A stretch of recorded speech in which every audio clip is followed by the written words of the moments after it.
All right, we're heading into the last couple of sections of this unit, which we sort of have to press in here toward the end of the trimester.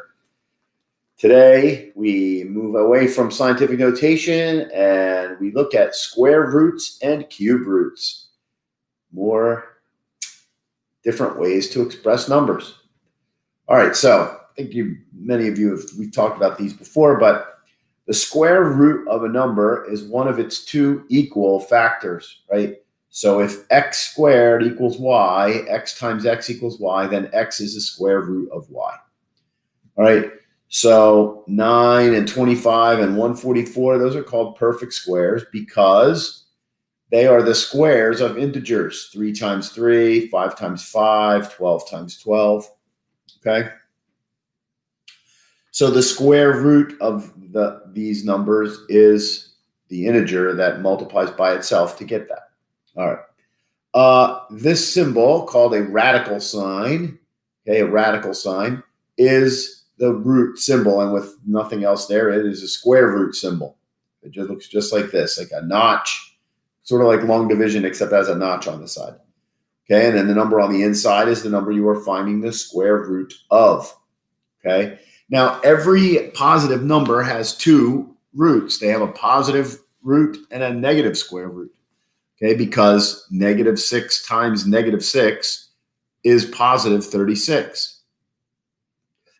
So the way the notation works in most books is that if there's no sign there, if it's just the radical sign, then it is looking for the positive square root, okay, or the principal, also called the principal root, okay? They say non-negative here because if 0 is in there, the square root of 0 is 0, but otherwise it's always positive, okay? If there's a minus sign in front of the radical sign, then they are looking for the negative square root. So the negative 6 is the negative square root of 36.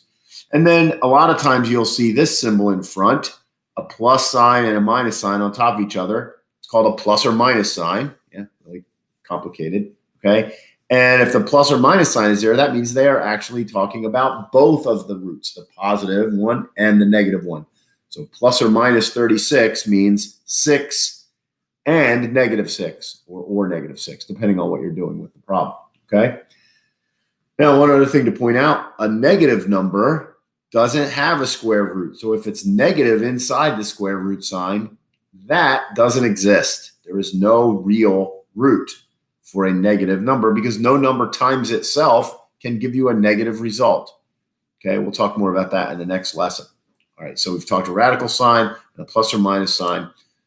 All right, so numbers that you want to be familiar with are the perfect squares. And this side you probably all should know because you know your times tables, right? So it's 1, 4, 9, 16, 25, 36, 49, 64, 81, and 100. Right? The perfect squares from 1 to 100. Then you continue on, and most people know these, 121, 144, 169. Then it gets a little shaky, okay? So 196, 225, 256, 289, 324, 361. And of course, 20 squared, you should know, because that's just 2 times 2 with 2 zeros, right? So anytime you have a 0 at the end of your number or 2 zeros at the end of your perfect square, then you can figure out what the square root is that way. All right, so I have posted this page, the perfect squares page, for you to fill in. You might want to have that printed out and be able to use that as you are doing problems here over the next day or so. All right, so what do you have to be able to do? Well, find the square root. Square root of 9 is 3. Plus or minus the square root of 4 is plus or minus 2. So whatever sign there is in the problem, that's what you put in your answer. B, the negative square root of 64 is negative 8. 8 times 8 is 64. And lastly, letter D, the square root of negative 81, well, that does not exist. There is no real root for the square root of negative 81. So what you write for this is no real root. That's your answer when you get the square root of a negative number. Or sometimes you'll see people write undefined. Okay, that's another common one. Okay, because the square root of Square root of a negative number doesn't exist. It is undefined. So you can write either of those things. I'm not sure what I put for the answer here in the got it. Okay. I think I put both. That's why there's a big box here. All right. Got it. Here we go. Square root of 49. 7. Negative square root of 16. Negative 4. Plus or minus the square root of 100. Make sure the plus or minus is in the front. Plus or minus 10. And the square root of negative 49, you might be tempted to say negative 7, but negative 7 times negative 7 is positive 49, which is why there is no answer to this, okay? So the square root of negative 49 is that there isn't one, no real root, or you could say undefined. There's no such thing as the square root of a negative number in the real number system. It's imaginary. We'll talk about that in the next lesson. Okay. Now, frequently you might be asked to estimate a square root or to make sure your answers are reasonable when you're using a calculator. Okay. And estimating square roots, well, you look for the perfect squares that are closest to the number that you're trying to find. So the square root of 33, well, what are the perfect squares? You do in your head, sort of. What are the perfect squares on either side? Well, 25 is the next one less than 33, and 36. That's pretty close, okay?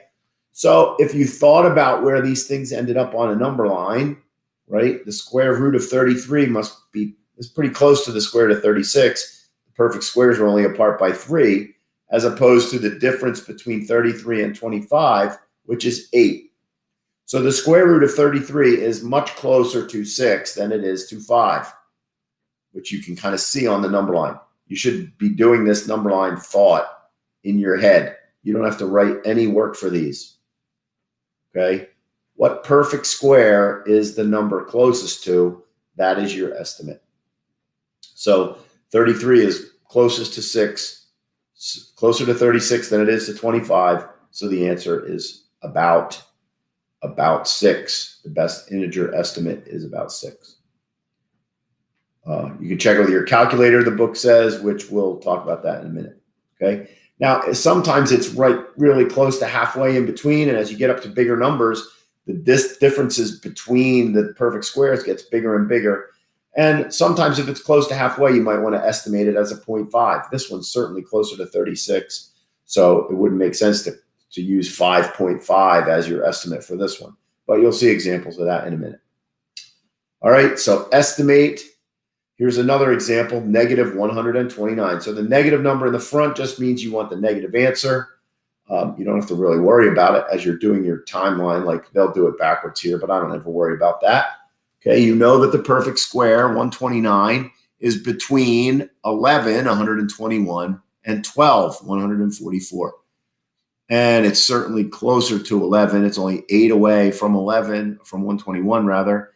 And it's a good 15, right? Yeah, 15 away. 15 away from 144. So it's a little closer to 121 than it is to 144. So about 11.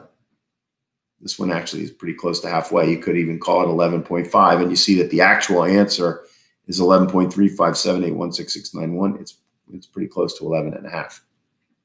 And I just put the minus sign on the front.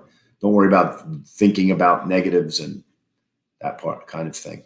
Okay? All right, so these estimates should go really quick. What perfect square is this number closest to? The square root of 60 is approximately 8.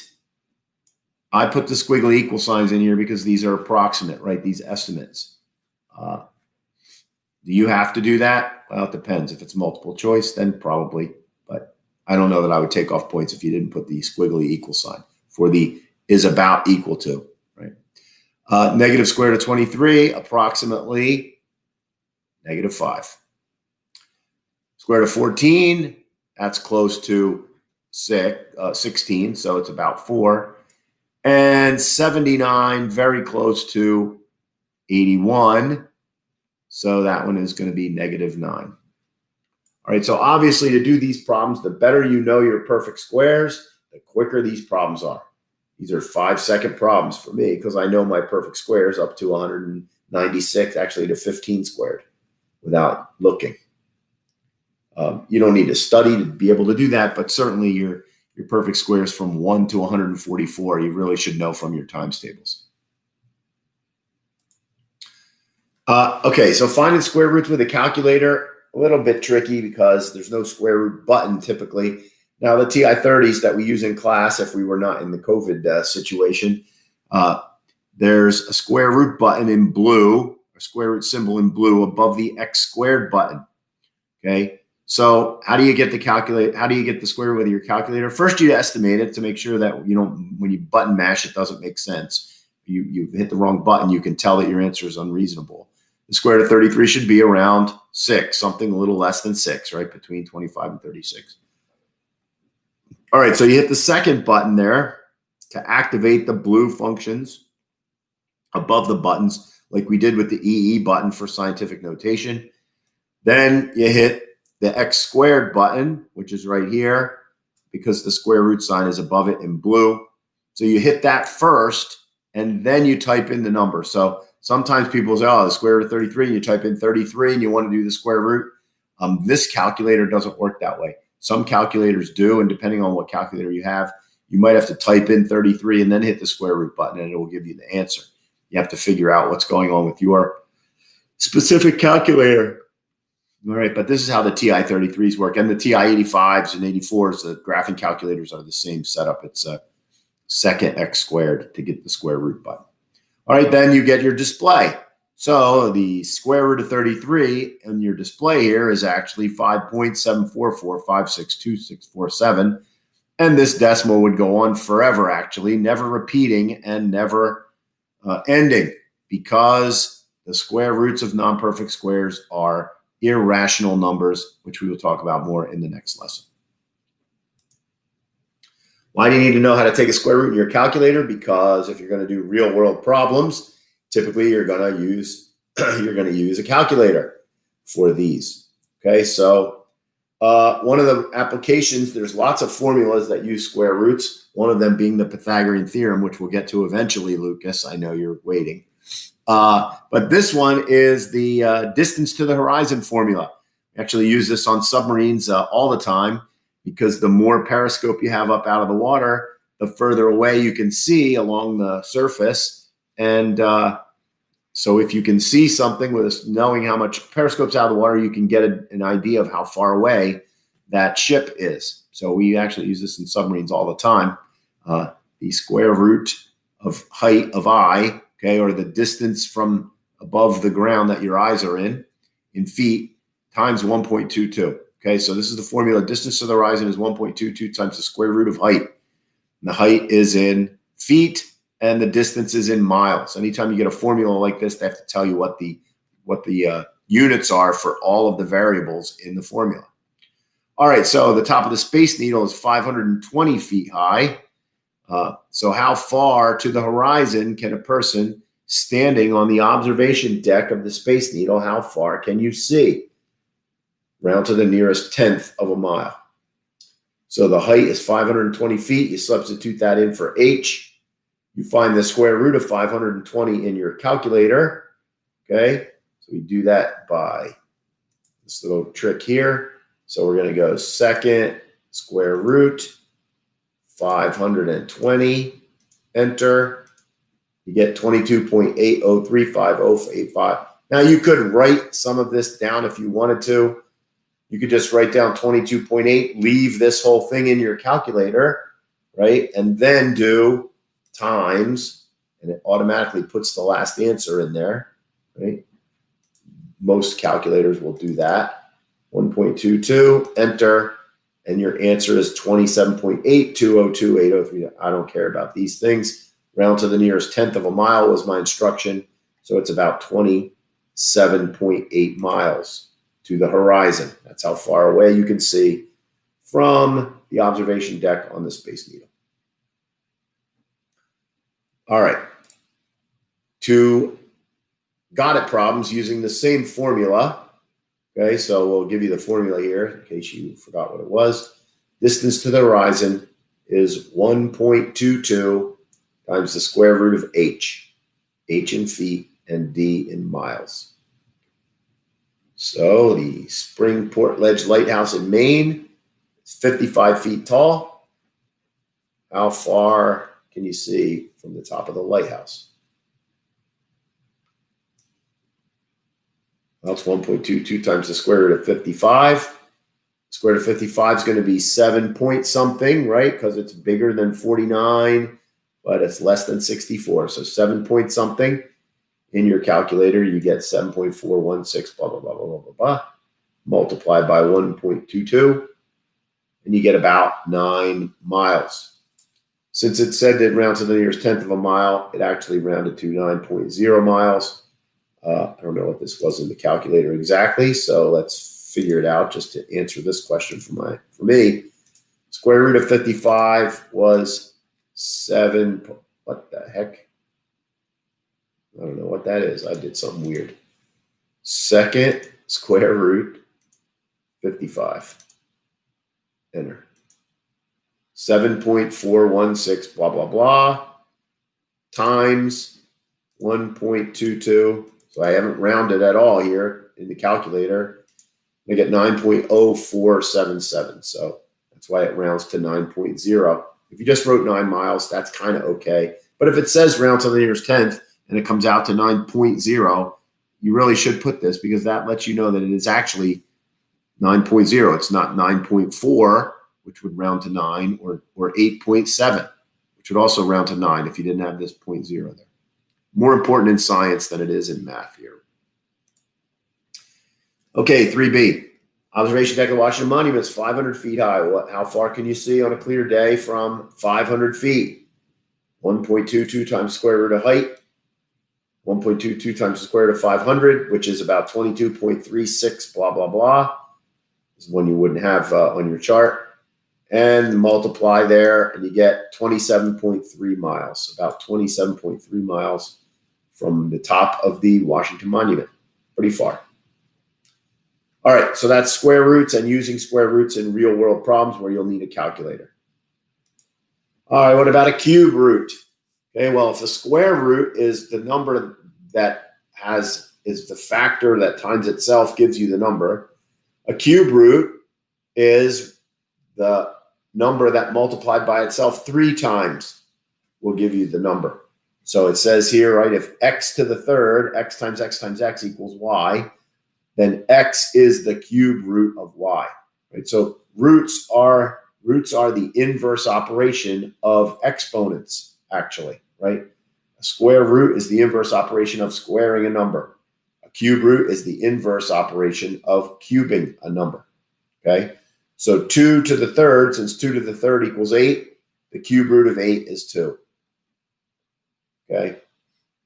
So cube roots are a little different than square roots, all right? Because every number has exactly 1 cube root. It doesn't have 2. There's no plus or minus in cube roots because when you multiply the number by itself 3 times, you can end up with a negative number, right? -6 times -6 times -6 is negative 216. So the cube root of negative 216 is -6. The cube root of a positive number is just the positive number, not both. Okay? And the cube root of 0 is 0, because 0 times 0 times 0 equals 0. All right. So perfect cubes, these are not as easy to know as the perfect squares. Much more difficult to come by. I only know up through 5. So 1 cubed, though, that's an easy one, is 1, right? 2 cubed is 8, meaning that 2 is the cube root of 8. 3 is the cube root of 27. 4 is the cube root of 64. And 5 is the cube root of 125. Keep going. A bunch of numbers here. 10, of course, you should know, right? 10 times 10 times 10. So the cube root of 11 is 10. The cube root of 20 cubed is 8,000, right? So the cube root of 8,000 you should be able to get is the cube root of 8, and then the 3 zeros means just add 1 0 to the cube root. Right? So the cube root of 8 is 2. And 3 zeros here means that 20 times 20 times 20 will give me 8,000. The rest of these are pretty obscure. Okay, and you'll see problems with these in the got it's here in the book. I don't know how they expect you to know these. Okay, we typically in 8th grade, we give students a sheet that has all these numbers on them and let you use that sheet and not a calculator for part of the test. But we're not going to worry about that here. If you have a calculator, that's fine. You can use this sheet also, which you probably should fill out and keep in your notes someplace. All right, so find the cube root. The cube root of 343, yikes, I don't remember what that is. Come back over here, 343, there it is. It's 7, because 7 times 7 times 7 equals 343. Negative 729, I wouldn't know that off the top of my head either. I come back here, I'm like, okay, 9 times 9 times 9 is 729. So that, oops, went the wrong way. So the cube root of negative 729 is negative 9. Right? Negative 9 times negative 9 times negative 9 equals negative 729. Your turn. An easy one. Cube root of 64 is 4, not negative 4, not plus or minus 4. And the cube root of negative 1331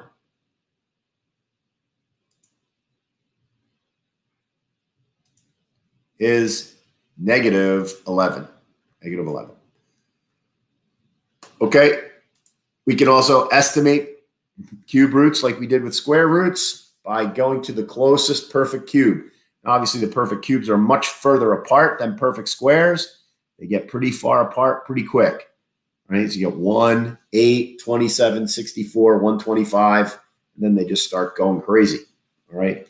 So the cube root of 83, what perfect cube is closest to that? Well, it's close to 64. And then the one bigger than it would be 125. So it's between 4 and 5, the cube root of 83. Closer to 64, it's 19 away here, than it is to 125, because it's 39 away here, okay? So typically you look at those differences, the differences between these, and whichever one it is closer to, that would be your answer. So it's closer to 4 than it is to 5. It's 4 point something, okay? You know it's going to be 4 point something. All right, so the cube root is 72. It's pretty close to 64, closer to 64 than to 125. So that's about 4 point something. And the cube root of negative 24, well, that's pretty close to 27. So this one's going to be very close to negative 5, like negative 3, because 27 is the perfect cube of 3. So it's more like 2.8 or something like that, right? Because this is a little bit less than 27, but pretty close. Way closer to 27 than it is to 8, which is the perfect cube less than 24. All right. How do you do cube roots on the calculator? Well, it depends. Calculators do cube roots in a lot of different ways, okay?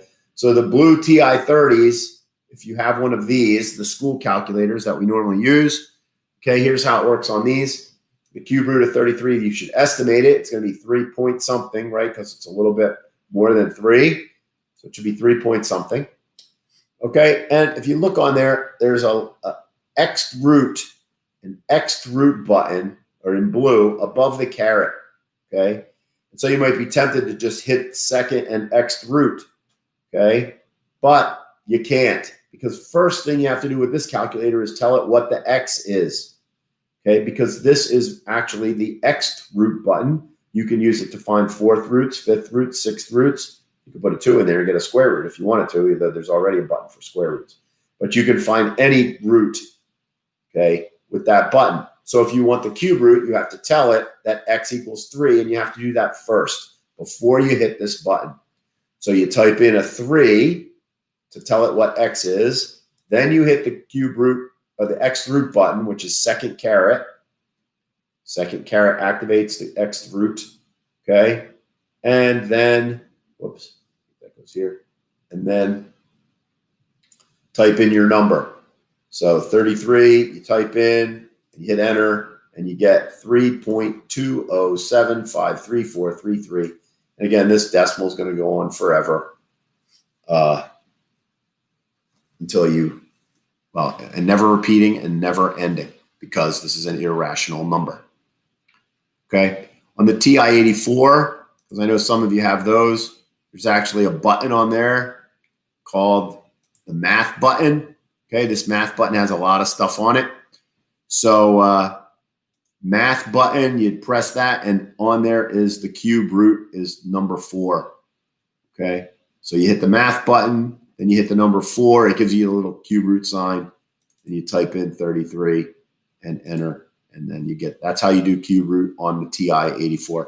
If you have another calculator, you just kind of have to figure it out. They're all different.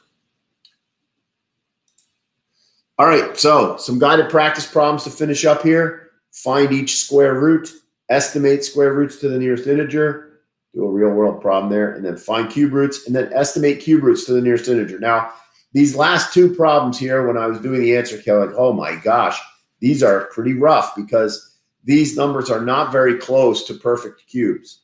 Plus, I don't know what the perfect cubes are anyway. All right. So what I did was I set up a little help here. Okay. So to find the cube root of 636, what it estimated to the nearest integer, you need to know the perfect cubes on either side. So you can look them up on your table. Okay. The perfect cubes on either side, and then you'll know what the roots are for those. Then figure out how far away 636 is from each of them. That's what's under these little circles.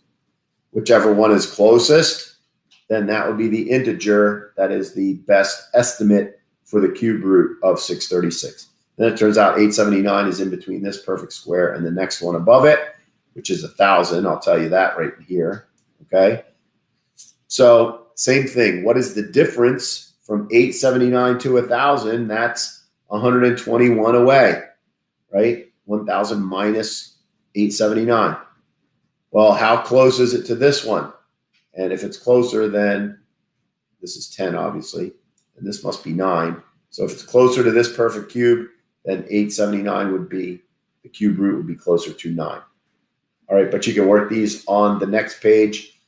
And I think I'm going to do either ClassKick or Google Form for those. So we will stop the video here, and we'll go over these answers in class on Tuesday.